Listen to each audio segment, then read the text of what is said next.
Welcome to another episode of the Caribbean Commission's segment here on Channel 78.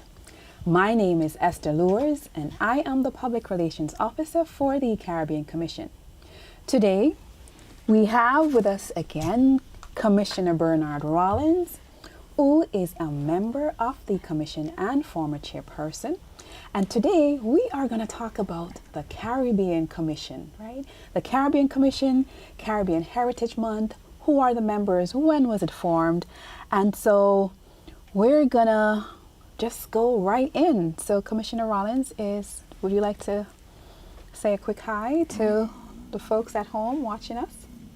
Well, I want to say hello to everyone. The Caribbean Commission, I was appointed 8 years ago as one of the commissioners and a past chair of the commission. Our sole purpose was to make a contribution to the mayor's office and to address the needs of the Caribbean community, bringing the Caribbean community closer to the mayor's office. Things that were needed, problems that we face, how we can work in collaboration, how the mayor's office can work in collaboration with the Caribbean community to make the office of the mayor a comfort place where the Caribbean community can amplify its needs, work with them to deal with things like disaster, deal with schools, deal with the education system on the whole, health care, and everything that you can think And of. because of those needs, right, how can we make the Caribbean community better? The mayor, along with the then council president, Mildred Crump, thought it was necessary to form the Caribbean Commission. And so in 2015, in addition to what existed, the African Commission and the Hispanic Commission, the Caribbean Commission was formed. And so Commissioner Rollins and I were one of the first two members. The other two members are Commissioner Ince and Commissioner Nisbet, who are not with us, but Commissioner Ince is from Barbados and Commissioner Nisbet is from Trinidad and Tobago. I represent Jamaica and Guyana on South America, on the Right. South American coast, which is bordered by Suriname, Venezuela, Brazil, and the Atlantic Ocean. so one of the ordinance states, and you've probably heard me say this, the Caribbean Commission exists to inform, to engage, to educate, and to even discuss policy items that we can recommend to the city. So what are issues that we are facing as Caribbean residents that we can make changes to? And that's why the commission was formed. So over the years, we've done, flag raising ceremonies. We've helped with doing food drives and help with COVID vaccine drives. And we are moving now into disaster preparedness and helping with issues that happen in the Caribbean. So when Commissioner who's from St. Vincent and the Grenadines, Dr. Games, we were able to, the city was able, through the Office of International Relations and Diaspora Affairs, garner up resources that we shipped to that island. So, we thank the city, we thank the commissioners who are able to help mobilize when there was a hurricane in Honduras. We also helped to, collect items and ship those to Honduras as well. And the Honduras commissioner is Tasha Davis. Yes, how can I forget Tasha Davis? So our She's chairperson of the commission is Ms. Tasha Davis. So so we have members from various Caribbean islands, and today we just want to highlight, why the commission was formed, who we are, what we've done, and what we intend to do. So other members that you may not have seen are Commissioner Messiah, who is also from Barbados. You've met Commissioner King on our wealth episode, as well as Commissioner Thompson, where we talk about the parks. And so our other members are Commissioner Romano from Trinidad and Tobago, Commissioner Jean Rodriguez from Honduras, Commissioner Irma Pitta from Belize. St. Vincent and the Grenadines. I mentioned Dr. Games from St. Vincent and the Grenadines. From Guyana, we have Rafiza. Commissioner Rafiza. Shahabadine, as well as Rose St. Albord from Haiti. And you mentioned Commissioner King? Yes, Commissioner King. I just want to make sure that you get everybody's names in. Yes, so we operate under the Office of International Relations. Commissioner Thompson. No, I mentioned her. She was on our episode with Marcy where we talked about the Newark parks. Okay. Yes, so Commissioner Thompson is from Jamaica. And so, so we operate under the Office of International Relations and Diaspora Affairs. And as I mentioned, the Deputy Mayor, Lygia De Freitas, helps to coordinate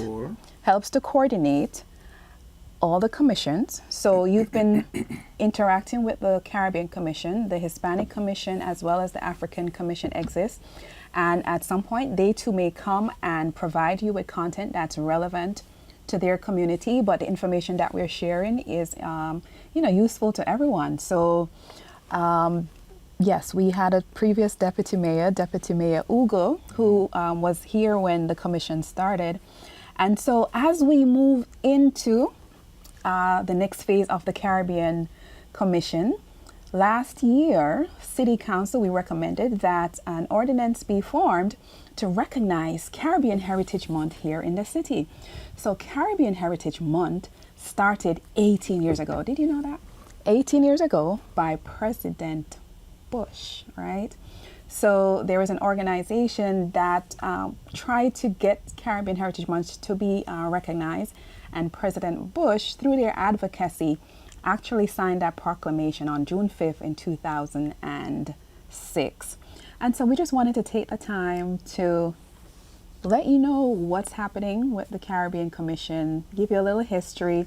And even if you missed this year, let's start to work together to see how we can collaborate, how we can partner, how we can develop resources to build on and make the next Caribbean American Heritage Month a great success. So, and with that, I also want to add that when the Caribbean Commission was being installed, the City Council, I think it was City Council member Ramos who was part and parcel who sponsored the bill that the Caribbean community have an establishment, and the mayor, I think the mayor had a whole lot to do with the development of this Caribbean Commission, and that's one of the things I want to thank him and his council, the mayor and the city council. I want to thank them for something that is happening for the Caribbean community. You can't get everything, but I mean, this is one thing that has happened, and that we must say thank you. And we hope that we'll be able to, at some point in time, in our last presentation, we were talking about the arts.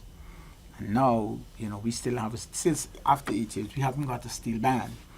But, and I'm saying is that that's very, very If you are listening out there, Commissioner Rollins has been advocating for a steel band for ever since. So if you know how we can garner resources to acquire a steel band for the city, please let us know. I think definitely, yes. Following up on our conversation with Gary about the arts, that would definitely be an addition to our students to expose them to the art of playing the steel band. I don't know how to play the steel band, but there's definitely an art to it, expression and creativity. And so it's definitely something we can continue to explore.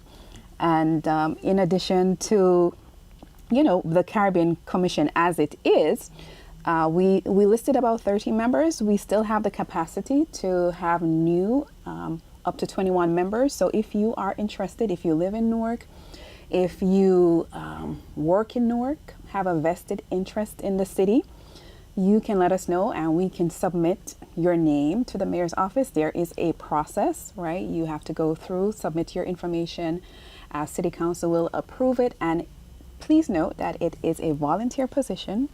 It's not paid. You give your service to your community, and if you feel that you have the ability to impact and serve your community, definitely reach out to us so that we can let you know how you can join. So Yeah, with that said, we would like students who are involved in the universities, to become a part of what's taking place, because a lot of students are locked out what goes on in the city council.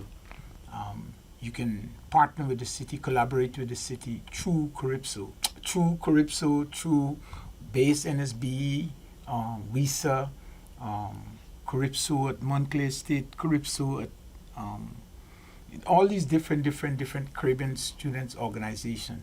We're asking that you join us and be a part of something, and try to know the city, try to understand what's taking place in the city through collaboration with the Deputy Mayor's Office for International and Diaspora Affairs. We have a whole lot to offer you. There's internships that the city offer, and there are other agencies within the city that offers internship. So we can say is that through our Department of International Affairs and Diaspora, we can, encourage you to become a part of the commission too. You're invited. I know. I'm smiling because I went way back to my days at Rutgers. Back in the 90s, I was the president of WISA, the West Indian Students Association. And I was the president of Calypso. Calypso is at NJIT. And so, as a student organization, we found much pride in bringing Caribbean culture to our community, from bringing on artists and having food sales where we're, selling things and letting the university be exposed to our culture. And so it's very interesting that 20 years later, we're here now doing this on the city level. And so, as Bernard said, it's important that we still connect with our students. So if you're watching this, and let's see how we can reconnect those partnerships with our students to see if we can bridge from the college to the government level and keep it going. And what I want to say is that let me give a pitch for the Hispanic and the African Commission. What I want to say is that folks come to this country, we migrate to this country, and after we get settled into the cities, there's a lot of stuff that we don't know. Like, for example, your child getting into school. When you get into school, where do I go? How do I access the school system? Through the Deputy Mayor's Office for International and Diaspora Affairs, you can be guided on how to deal with that situation as an immigrant student who is coming here to go to school, or who is here and have to go to school on the appearance guidance. Through the school system, the deputy mayor can also afford you that opportunity and expose you to what is here in the city, how you go about doing your business in terms of educating yourself. Great information. So we're going to close up. We'll probably have some reflections of things that we've done in the past, from our flag raising ceremonies that we've had over the years, starting back in August with Jamaica's 60th independence. We did Guyana 50th independence, Guyana 57th last week, and just tying it back to the segment that we did on health and mental health. Those resources still exist. So if you have been affected by this, definitely reach out to the Community Health and Wellness Department, or tying it all back to the Office of International Relations and Diaspora Affairs. They can give you the contact information if you need it.